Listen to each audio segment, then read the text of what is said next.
Welcome back here to City Meets the Sticks. This is another edition of Das Knows. And Das knows that James Dolan, owner of the Knicks, is not at fault here. And a lot of people want to say and side with Charles Oakley, and especially you diehard Knicks fans, which I am one of them.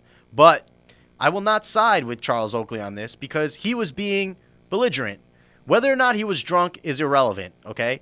The fact of the matter is he was standing within feet of the owner of the whole team and the organization. He was not invited there by him. He bought his own ticket, and to James Dolan, he's nothing but a fan. And if a fan is going to get in your face and start calling you out in public 3, 4, 5 feet away from you, and you're the owner of everything around you, you can kick that person out without any questions asked. You know why? Because you've earned that. Maybe he did get an inheritance from his father. Maybe he didn't earn it himself as far as working, but he is the boss. And in this country and in this world, there is a hierarchy and a pecking order. And when the owner tells a customer that you're not welcome here, guess what? Whatever your politics are on the matter, or wherever you stand, or who you think is right or wrong, you're not welcome there. And then it's up to you to not go back and support that business, whatever it may be. So I understand that the fans are mad because they want Oakley to be accepted by Dolan. I get that. But for James Dolan to not feel a little threatened by a man screaming at him and then kick him out, and to be mad at Dolan for that because he's been terrible with on-the-court situations for the Knicks, is completely aside from the point that Oakley deserved to be kicked out, okay?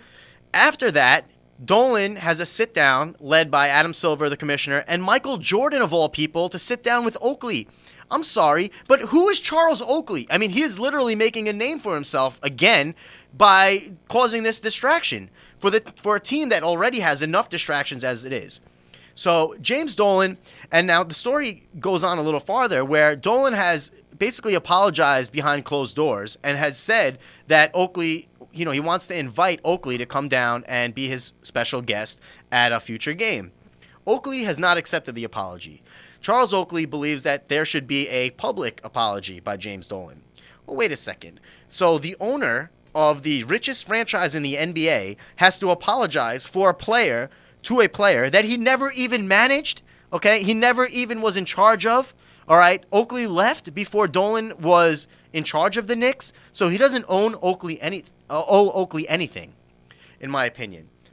No, you don't give him a public apology. What you do is either, here's the invitation, Oakley, when you're sitting courtside next to the owner who you've been trying to gain attention of for the last 20 years, when you're sitting courtside with him at the future Knicks game, that is your apology right there. That is when you should accept it, call it what it is, let bygones be bygones, you were acting a fool, and let it go. That's it, okay? Because now what you've done is you've caused other players to come out and start trouble. Draymond Green, out of nowhere, is coming and saying that James Dolan treats his players and runs his organization with a slave owner's mentality. All right? The fact that he said that, I mean, I shouldn't even have to elaborate on how wrong that actually sounds, okay? Especially in a game where you have 80% predominantly black athletes in the league.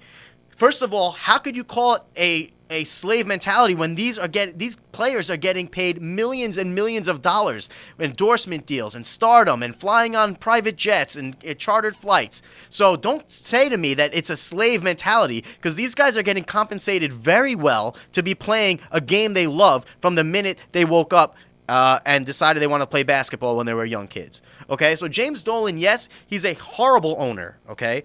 I wish he wasn't the owner of the Knicks. I wish he kept his head and his mind out of the basketball operations. But at the bottom line is he owns the Knicks.